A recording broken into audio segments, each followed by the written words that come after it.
Welcome back to my channel! It's me again, Mami Julicious. So, ngayon, for today's vlog, ay magre-resize tayo ng sing-sing. So, from size 7 to size 6.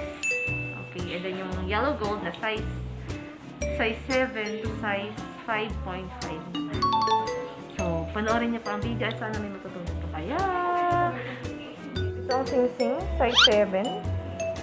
Okay, gagawin lamang natin sa size 6. So, papunta dito. No? So, paliit. Okay, paano ba? Check natin. Ito naman, yellow gold. Papaliit din natin. From size 6 and 3/4, gagawin din natin ng 5.5. So, dito banda. Okay, yellow gold naman. So, kanina white gold.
natin siya into size 6 and then mayroon siyang putol.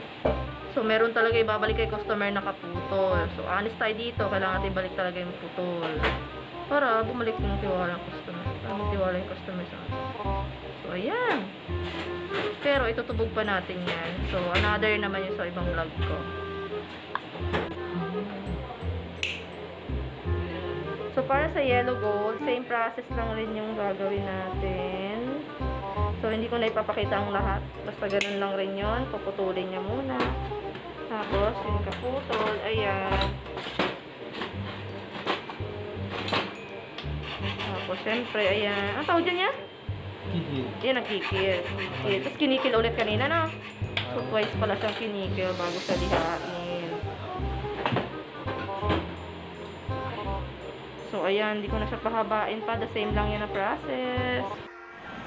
So, ayun na nga guys, natapos na ang ating vlog. Sana may natutunan to kayo sa ngayong vlog ko po na to. At kung hindi ka pa po nakapag-subscribe, please don't forget to subscribe to my channel. Hit the notification bell para lagi kayo updated. And please don't forget to like and share my videos. So, yun lang guys. Love, love, love kayo, Mami Chalisa. Bye-bye!